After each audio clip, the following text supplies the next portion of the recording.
Welcome to Season 5 of How I Made It Through, and thank you for joining us. I have invited Ray Catania, author, metaphysical teacher, and coach, to join me as my co-host as we aim to engage, challenge, inspire, and teach you, our listeners, what it really means to be a spiritual being having a human experience.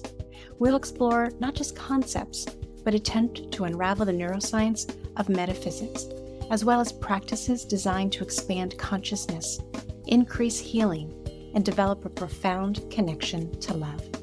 We'll explore God, death, the afterlife, and pushing past limitations as we encourage you to break free of the trance of fear so that you may experience greater freedom, peace, and connection to yourselves, each other, and spirit.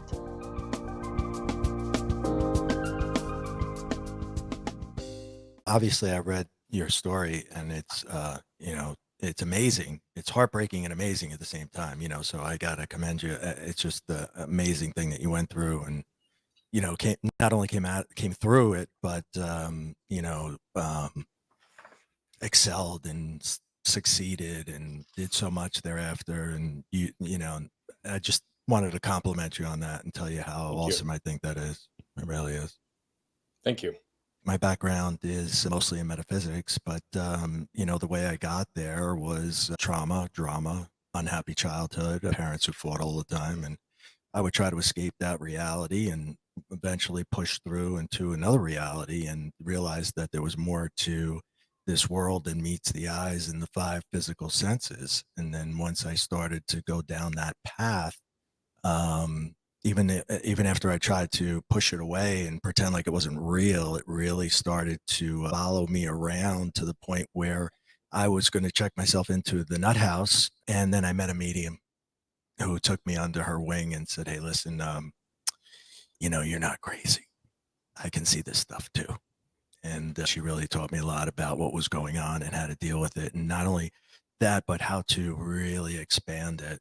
And recently, and I would say the last 6 years, had a huge spiritual transformation, awakening, whatever you want to call it, and just lost all my negative emotions and don't get angry anymore, don't care about anything anymore. And it's just been a life-changing event. I love it. One of my mentors and one of my coaches for the last 4 years, very consistently, was actually the president of the School of Metaphysics for about 30 years. And she is just an absolute wealth of knowledge. But because you use that term in particular, I also wanted to reference it. Arizona? I don't know. I think it's in Missouri somewhere. Oh, okay. It's an international school of metaphysics. She's like a internationally recognized dream interpretation expert and just consciousness individual. But she literally ran the School of Metaphysics for 30 years. Wow. And so she's just an unbelievable wealth of knowledge. But I identify deeply with a lot of what you said. So. Which is why you're here, which is why I invited you, because I will be reading your bio, but it doesn't include that. And I'm hoping this conversation can include that, because one of the things I experienced in meeting you so recently, Brian, and I think I even said it, is I'm like, you're kind of magical. And you could immediately go into the depth of, yes, this is what I do, but who I appear to be is not all of who I am. And there's more behind what we just see and perceive in our just three-dimensional way of moving through the world. And also, to say more, Ray was a guest on my show relatively recently because of all that he shared, as well as having a near-death experience, which was part of the premise of the show. So, Mr. Brian Bogert, he says there is a sleeping giant in every human. Brian's purpose in life is to awaken those giants within and turn them into legends by helping people grab what they believe is just out of their grasp. Brian is a heart surgeon without a blade. I love that. He does not start outside with what you need to do. He starts inside with who you are. I so relate to that. In a world that is disconnected, Brian is revolutionizing how individuals, leaders, and entrepreneurs deeply connect with their authentic selves to achieve the best version of themselves. At just 7 years old, Brian was faced with a traumatic injury that most of us can barely even imagine. He was run over by a truck and his left arm was severed from his body.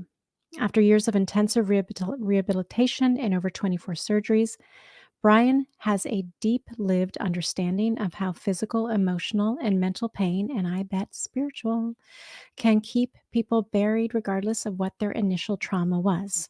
His belief that everyone's story is as important as his own is what makes him one of the most accessible, relatable, and authentic individuals you will ever meet. And that is what I experienced.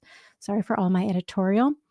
As a human behavior and performance coach, speaker, and business strategist, Brian disrupts the normative approach on how to create sustainable growth and lasting change personally and professionally.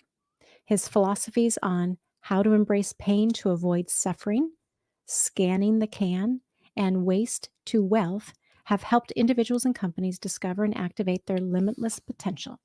Brian and his team lead with intentionality as they are driven by their vision to impact over 1 billion lives as quickly as possible. So great. And wow, what an intro. Pretty Well, auspicious. thank And you. yeah. Thank you. Every time I listen to my written bio be read, though it resonates, it's also only just a glimmer and a snapshot. But what you're adding is depth because of our real-time interaction. And so I just want to say thank you for your editorial and encourage that you have no need ever to apologize for it, especially on your own show. Well, thank you. Thank you. That's very kind of you. Very kind. Yeah. So, where to start? And I will share with the audience as a starting place that we recently met, and you were one of those human beings that immediately talking to you, I just felt like, I kind of feel like I know this dude. I feel really comfortable talking with him. And I knew there was a magic and a depth, which is why I invited you. And so, would love to hear more about your coaching approach. But also, when we were talking and you had these observations and insights, it was clear to me as someone who lives in this space of really looking to deepen awareness and understand we are not just what we seem, that you are, for lack of a better term, channeling or deeply connected to a knowing that transcends. That's my experience, at least. So, the question in that is, what is your connection to that as a coach and a human being? Yeah. Wow. You saw me put my hands up because I'm fully receiving your words right now. And, even just 5 years ago, I couldn't have been able to step into and own that even the way you described me is how I now experience it. Mm. I I recognize that I have a set of really unique gifts that I was born with, that by nature of all of the life experiences I've had were really conditioned to a place that allowed me to use them effectively. What's also really interesting is a lot of it was shut off for a lot of years. And we'll, I'm sure, get into that further into the discussion. Though I've had those gifts, I'm learning to condition and own them now. But what I can also tell you is that I was hidden behind Fort Knox thick armor for a big portion of my life, which not only shut off elements of my creativity and my ability to channel, as you say, but it actually also took my really big energy and it delivered it through armor, which is really confusing for people. Mm. And we'll get into that concept in a little bit. But really, at the current state, where am I at? I have a really unique ability to be able to feel and sense where people are in pain. I happen to recognize also relatively quickly the areas in which they tend to be protecting themselves. And again, I'll get into it a little bit further, but I believe the second we protect ourselves, we actually disconnect ourselves. Mm. But I also, through all of that, because I have learned, and I think I've just always operated this way, to view people and situations through a very objective and non-judgmental lens, to meet people really where they are, and to also eliminate all shame and blame in the way that I interact energetically and in conversation with people.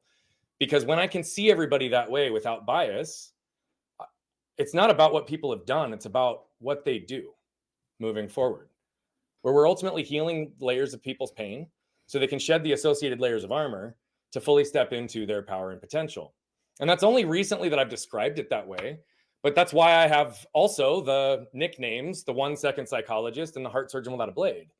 Because what's been really fascinating is how, by completely surrendering to what's in front of me, I can compress time, not only for myself, but for others.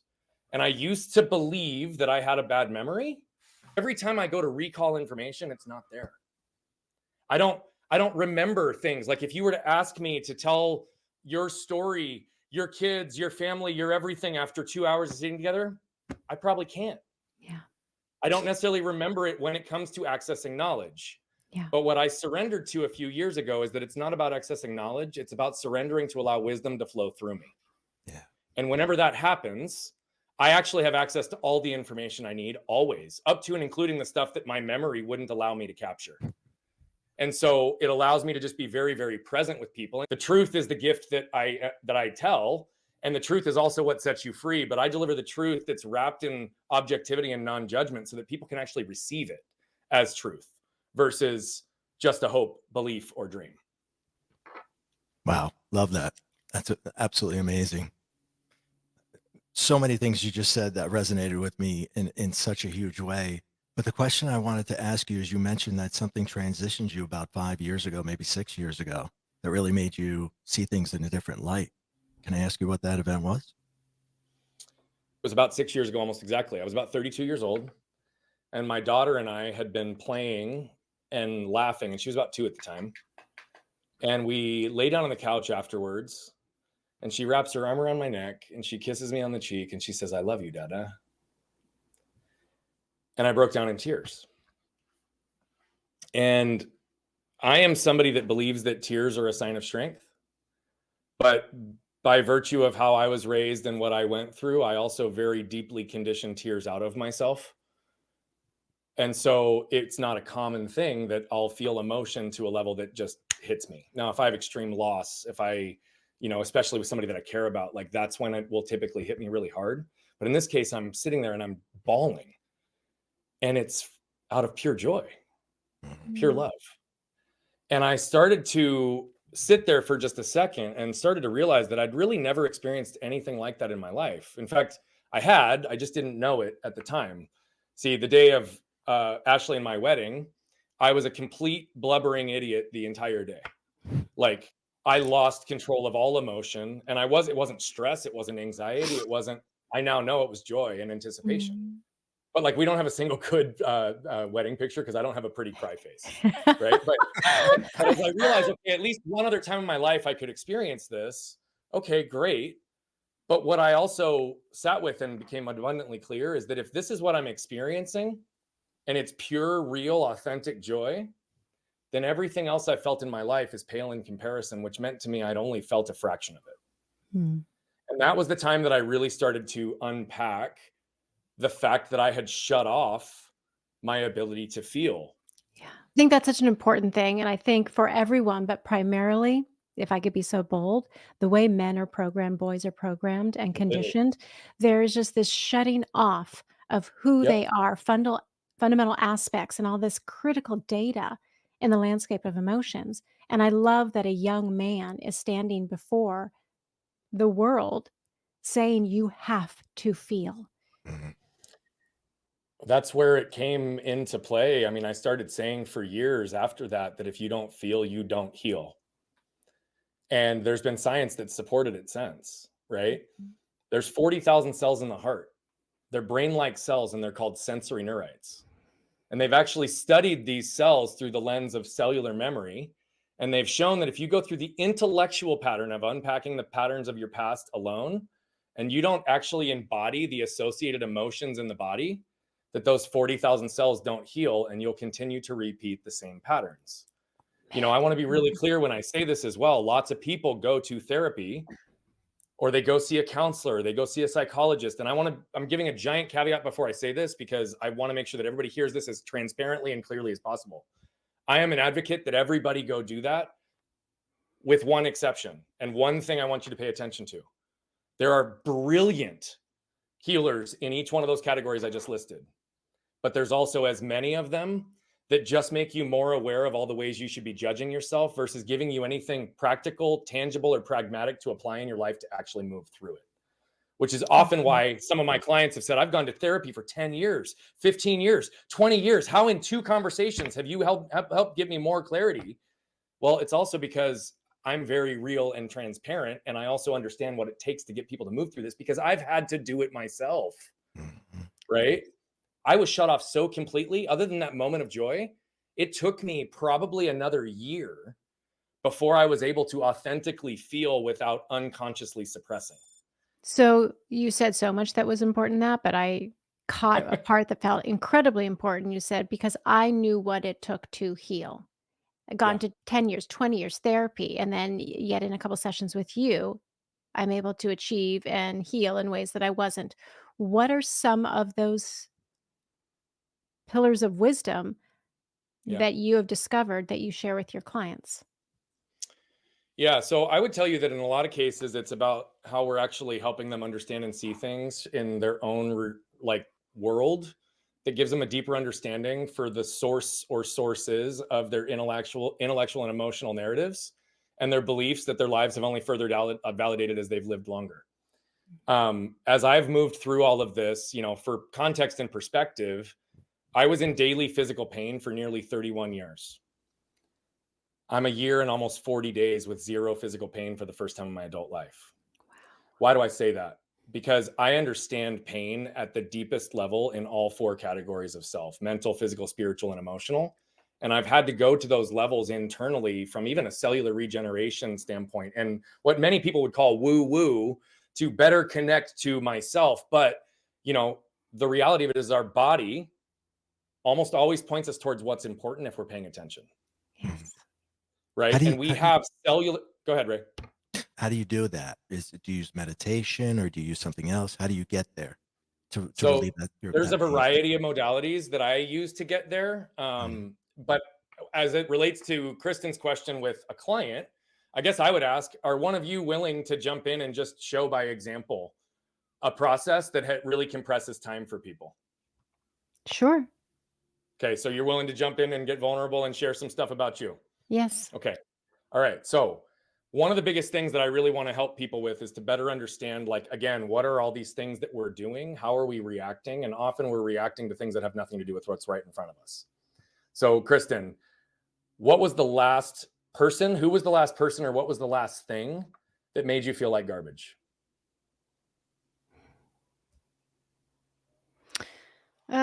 So this is not that I don't have things, it's because I have too many. Okay, I've got one.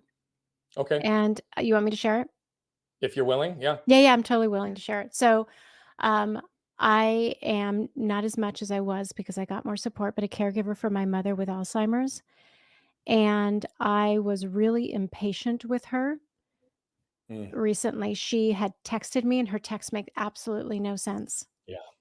And I read it back to her, which was a really mean thing to do because she was accusing me of not doing something, and she was rolling her eyes, and I was like, "Well, this is the text I got from you. What did you want me to do with this?" And I kept going, and I was an asshole, and I felt like shit afterwards. I'm like, "Why did I do that?" Okay. Well, one, I want to empathize with you and tell you that my maternal grandmother has Alzheimer's and is currently in a home. And watching my mom move from having her mom be her person to now being a caregiver for her in many respects while she's regressing is a very challenging and complicated thing. And so it also makes sense that you have that type of visceral reaction to your mother. So I just want to honor that before I say anything else. Thank you. This is one of those really deeply painful situations that can cause a lot of angst in people, especially if there's expectations tied to how that individual who has Alzheimer's will show up. Because Mhm. as you know, the further they progress in, the less predictable that actually becomes, That's right? right. That's right. So there's that piece. But I want you to say, you said I was an asshole. I felt like garbage. I felt like really shitty afterwards. Okay. What did it feel Mhm. like in your body? It felt like in my solar plexus, it just, in terms of the sensation of it, it felt like a thudding and a weight Hmm. that Okay. yeah, that's the sensation of it. And I felt What in other my heart physiological patterns would play? Yep. Go ahead. Keep going. yeah, and in my heart, I felt heat, and it Okay. crept up into my throat where I felt like I was suppressing tears, Mm, sobs. mm. Okay. Now, those are great descriptors. So I want to honor the fact that you clearly have done a lot of work to be able to get in touch with your body and know what it's telling you. What's happening with your heart rate in that moment? What's happening with your breath rate? And where, if anywhere in your body, do you create tension or tightness in that same situation? So my heart rate was elevated, my breathing became shallow, and I felt it, and I Yeah. feel it now up around my shoulders. That's where the tension Okay. is. Yeah. Okay. Now I want you to close your eyes for just a second. I want you to get in your body and I want you to explain or tell yourself that you're in that same state. Everything you just described to me, put yourself right back there, and I want you to feel everything within your body as we're sitting here talking right now. Are you there? Mm-hmm. When was the first time in your life that you remember that exact same physiological pattern?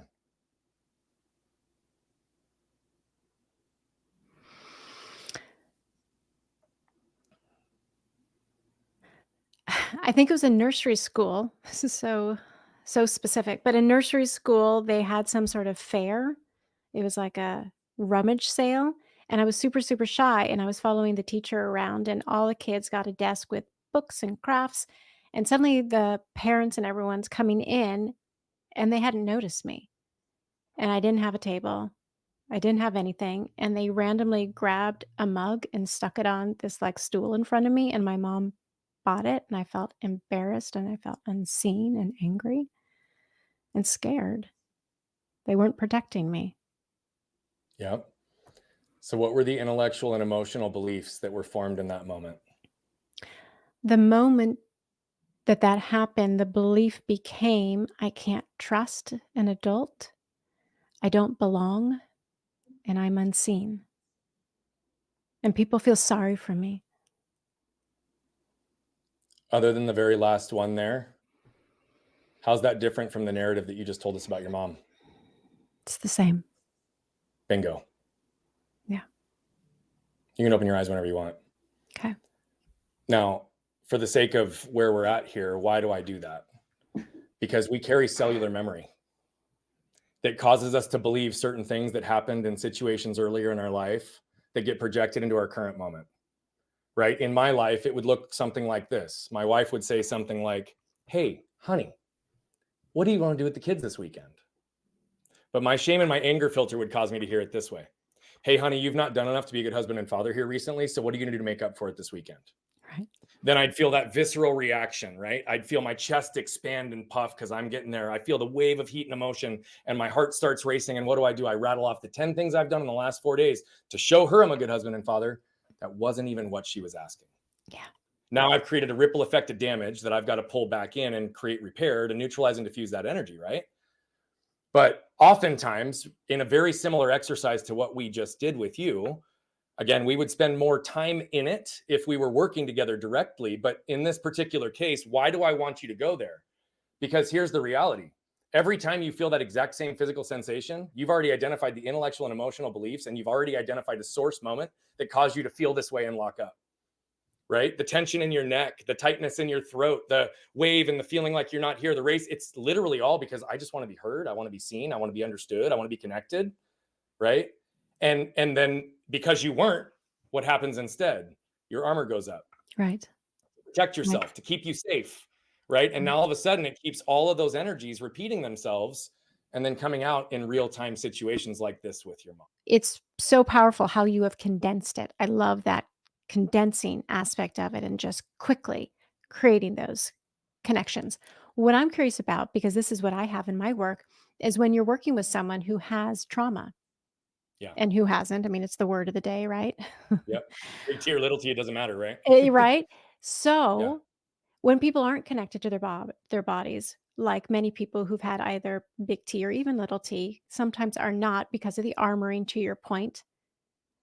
If they can't access it or they struggle to access it, what do you do? Yeah. So I talked to them about the process of re-engaging and reconnecting the head and the heart, and specifically what that looks like for them. But we also need to start to understand when they shut off, because they're probably not conscious to it. That's right. Right? We aren't born shut off. We're actually born open. We're born as our brightest, most authentic, burning light that we'll ever be. And then what happens? Parents, teachers, coaches, employers start saying, you should do this, you shouldn't do that. You should be this, you shouldn't be that. You should want this, you shouldn't want that. And should's a shame-based word. It implies whoever you are, whatever you're doing, it's not good enough. So we start funneling ourselves to live inside this box on who the world has told us who to be, instead of actually honoring who we authentically are, right? Who we were before the world told us who to be. Yeah. They're patterns that protected against pain.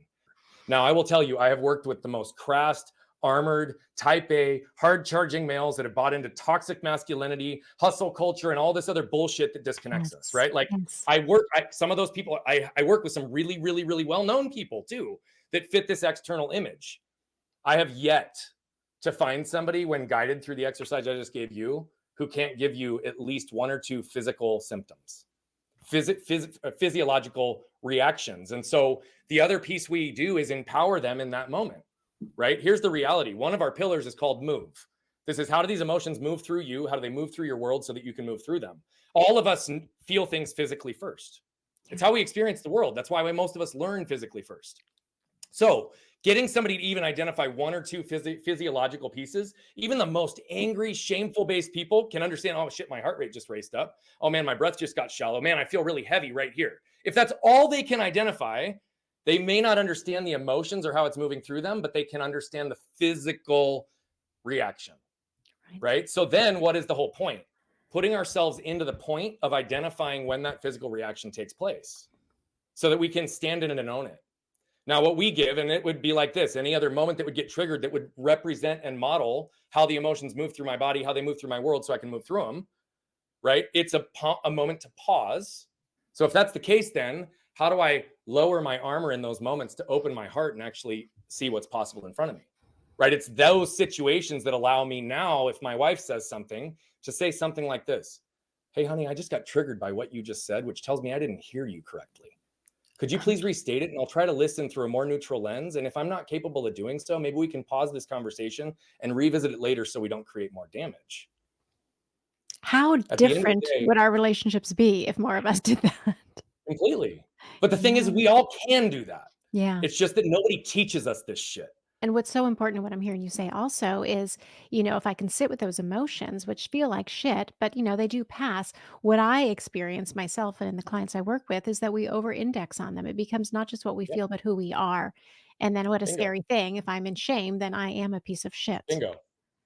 And that's why I say the very first thing we have to do is remove the shame and blame Yeah. out of the situation, because the second shame and blame are involved, growth is over. There's no Yes. opportunity for growth. You will stay perpetually in that state. Are you guys familiar with Hawkins scale of frequency? Yes, Oh, very he much would so. be. Okay, No. so here's the other part that I want to really highlight. So the Hawkins scale of frequency, the human scale of frequency goes from 0 to 1,000. David Hawkins mapped it from 0 to 700. Shame is the lowest registerable frequency on the scale. It's Didn't at that blow your 20. mind? It's at Below 20. anger, below Right. everything. And that exactly. But here's the Blew my crazy mind. part. Yeah. Courage is like 400. Self-actualization is like 700. Right? And 90% of the world are stuck between 100 and 150, which is anger and fear. Yeah. So the other thing that's interesting is, and I highlight this because it does not address in Hawkins, anger is not a primary emotion, it's a secondary emotion. Of course. Of course. And it's anger is armor. So Mhm. if you're listening to this and you deal with any anger at all, resentment, frustration, any of it that's on that side of the spectrum, it is armor. That's Which right. means ask yourself, what am I protecting behind this? Because anger is big energy that's designed to push everything and everyone away from you. And it's typically a response to some shame trigger, which is a lower level of frequency. When I was first studying that chart and the first time I started to learn it, I was trying to figure out why would they put guilt and shame at the bottom? And I was even asked that question a few times, and I thought about it, and I said, well, who kills themselves because they're angry? No Yeah. one. You kill yourself because you have something to hide, because you have guilt Yep. or shame. That's right. So that is That's why exactly it's at right. the bottom. It's something And you're here's the trying thing. to hide and cover up. Yes. And our armor and self-preservation is what does that, right? Mm. Or the things that are left undone. Every time I talk about the financial failure I had when I was operating through ego and self-preservation, the anger that almost ripped apart my marriage and drove everyone and everything I ever cared about away from me, the shame that impacted my business for years, and the ways that I wish I could get time back in some of those spaces. Every time I do that, it not only frees me, right? Because I'm just communicating about it normally as well and with nothing to defend or hide. But I also give people permission to feel and say things that they wouldn't have otherwise. And I give them words to articulate and understand them in a way that they haven't considered, which allows them to act and do. One of the things that I found really, really helpful is, and I took this one on from Eckhart Tolle. He says, become the director of the movie starring yourself, and Bingo. just pause for a moment before you react to something, and tell Mhm. your character, which is you, how you want him to behave or react.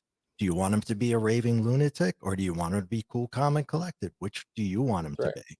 And direct That's right. yourself, direct your life. That's so interesting because, between stimulus and response, that is where freedom lies. That was who said that he's a survivor of the concentration camps. But the nervous system actually says that statement is erroneous.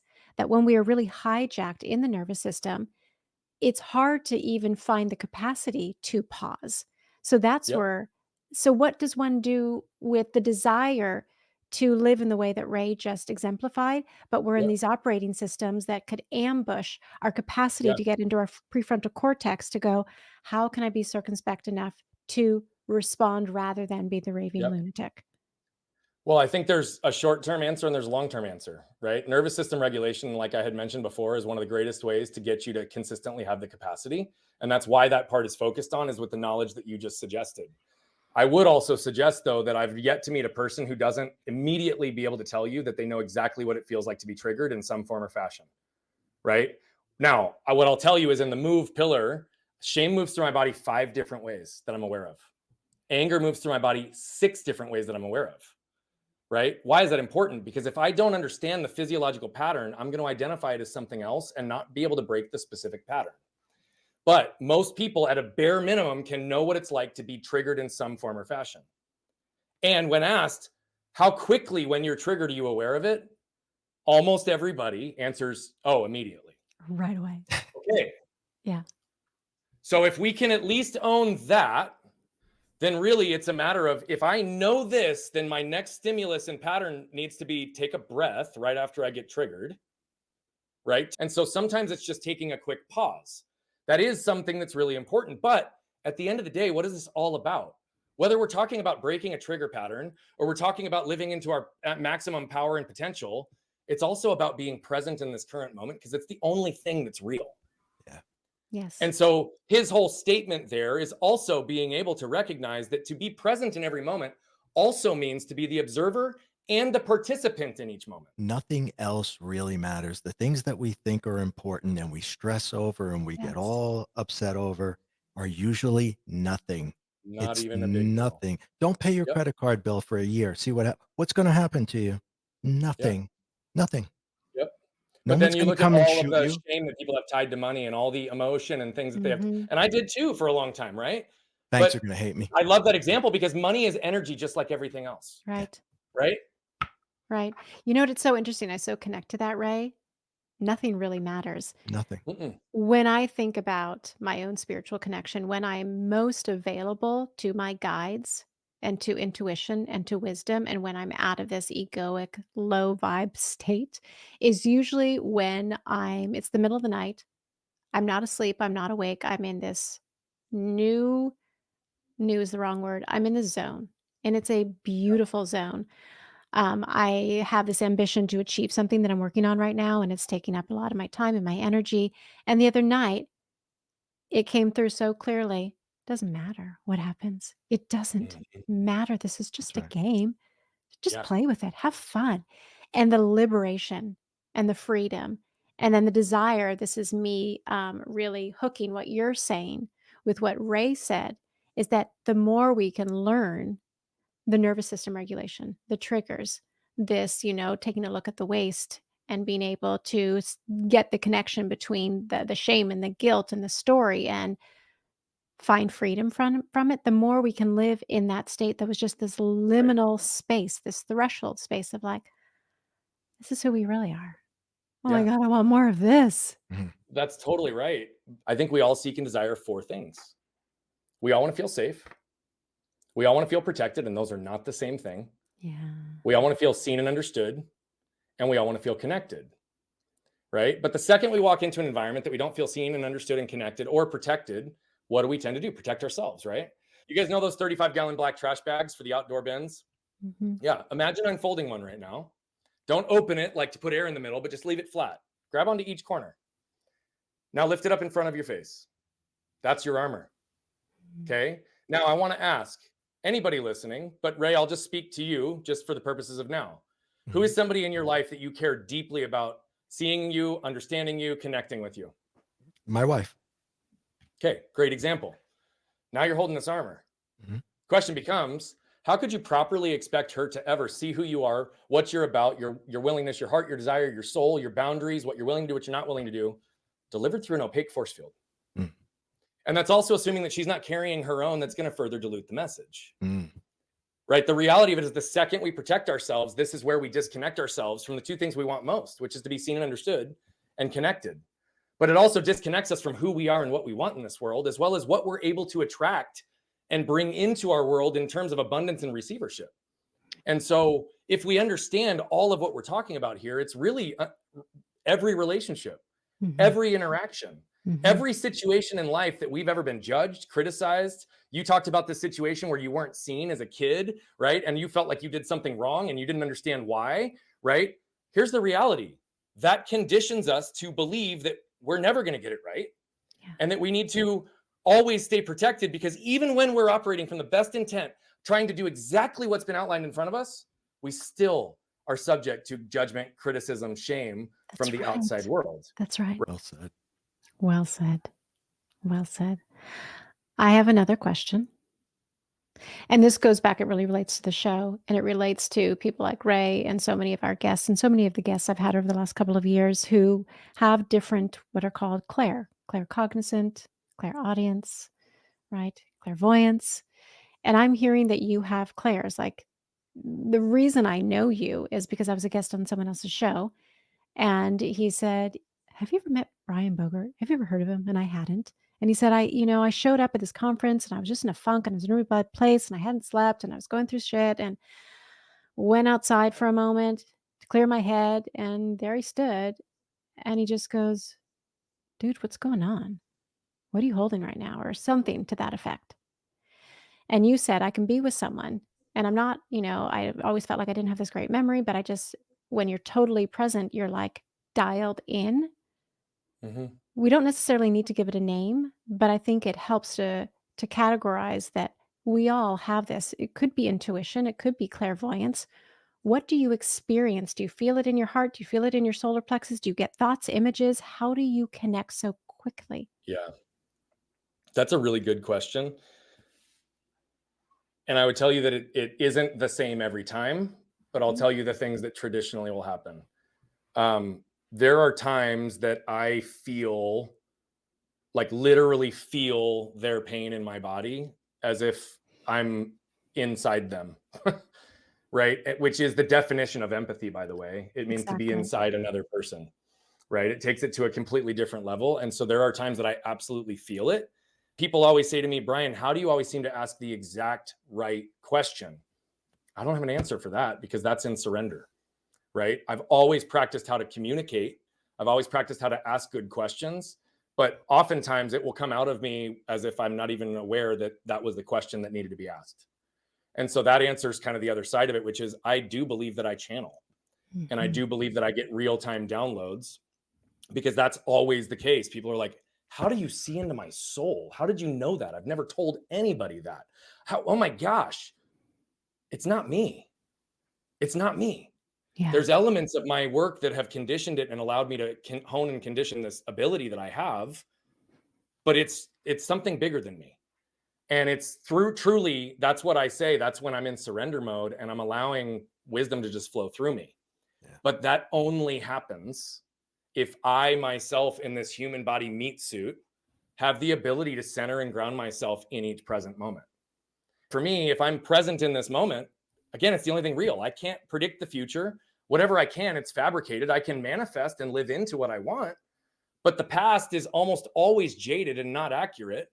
What is accurate is what I'm reacting to and what I'm feeling and whatever narratives were tied to it. So I have to update those. But for me, all of that is about presence. And I've said now for about 18 months, and I believe this, my presence is my present.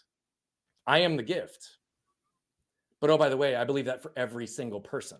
Exactly. Right? So for me, it's also, how do I recreate that experience for others? And the thing is, I don't fabricate it anymore. It's just who I am and how I interact. But it wasn't always that way, particularly when I was operating behind armor.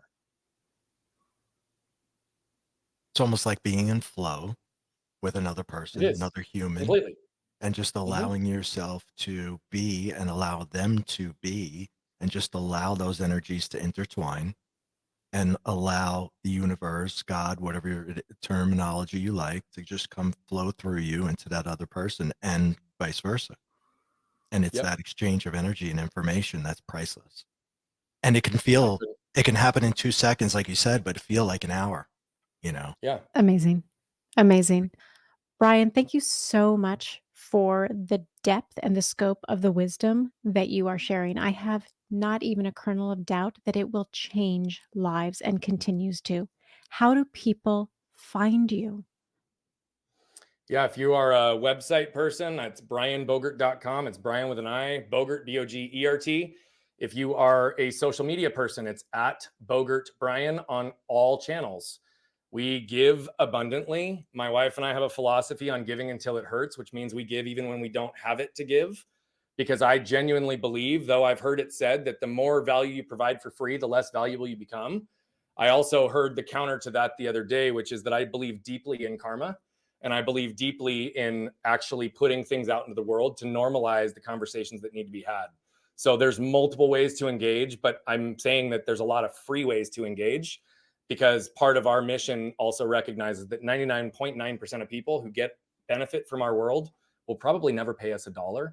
And we're very okay with that. The 0.1% will substantiate all we need to fulfill this mission. Beautiful. Can I ask one final Right. question?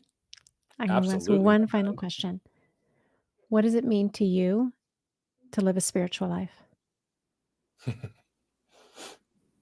To be present, to be open, to allow creativity to flow, to be in touch with not just myself, but what's bigger than me, and to be able to recognize the connections that exist within humanity, realizing that we all want the same thing, just many people don't know how to get there.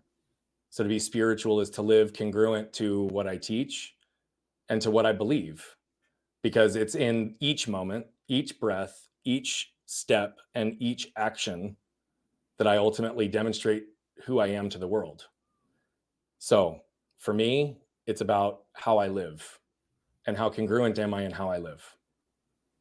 Great. Thank you. Thank you so much for Thanks, your time. Brian. Thank you both. How I Made It Through is produced and distributed by EIQ Media, LLC. Elevate your emotional IQ with podcasts and content focused on overcoming adversity, leadership, mental health, entrepreneurship, spiritually transformative experiences, and more.